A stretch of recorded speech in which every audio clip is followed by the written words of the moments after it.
So welcome back to episode 6, I believe. And this one I want to showcase when I went to New York in July in 2023. And my good longtime childhood friend Ed Braxton came out from California. He was staying in New York, and he had asked me to come out and skate, and I thought that was the perfect opportunity to not only see my homie, but to get him into this project that I feel like just meant to be. So I woke up at about 5 o'clock in the morning and I drove to New York City. I met up with him in Brooklyn.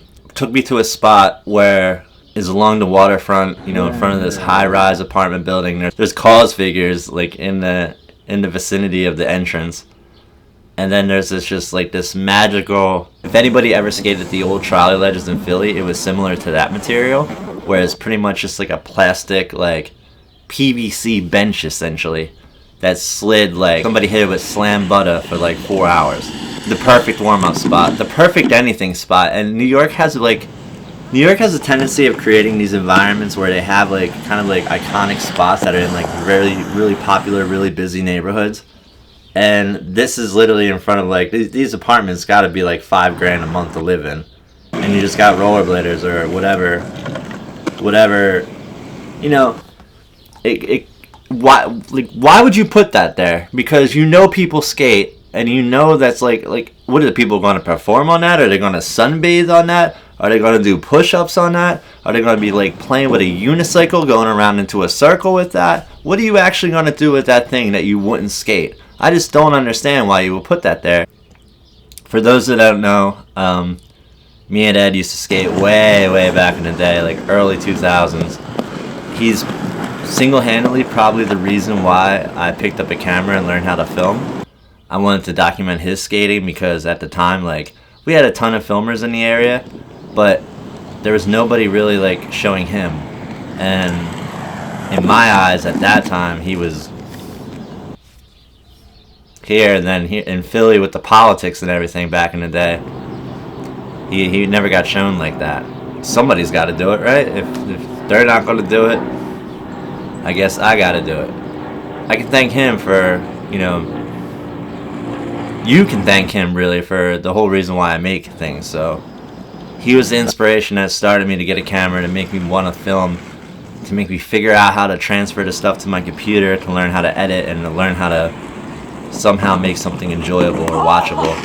And I might still not be that good at it, but I at least got a little bit better at it over the years. But Eddie Braxton, man, what a guy. We do a bunch of tricks. Ed gives you his signature, his full capture back into the air. I thought it looked really good. There's a huge chunk now in the middle of the thing. So I luckily got the opportunity to skate it before it was like whoever, I'm assuming that it was somebody in the apartment complex that decided to like chainsaw a little piece out of there. But like, you definitely get caught up in groove tricks now. Like before, you used to be able to just like go as fast as you can, have no fear, especially if you had anti-rocker. And just now it's like you definitely can, hit the speed bump in a sense. So it's definitely not as good as it used to be. So that's RIP another spot. You could skate it, but it's like not the same. And it goes back into my theory of what I said in the other videos. When you have these spots here, you have to take advantage of them and skate them, because otherwise they will not be here next time you were in that city, or that next time you're even, in your own area.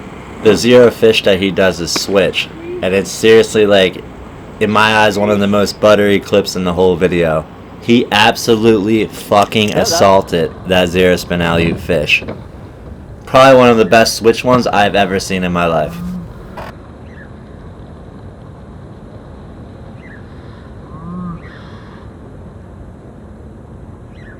It's an animal though, and he always has a vision for good things.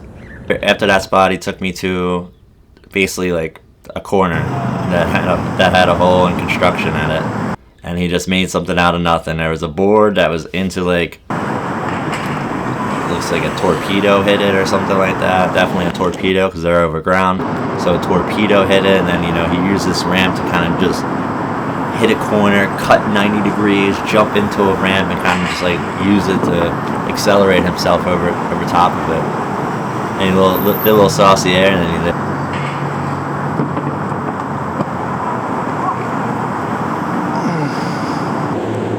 spicy 360 into traffic. Nice little honk of the horn. Nice little vibe. Yeah, Eddie Braxton, one of my favorite skaters of all time for sure. I love Eddie skating. Second.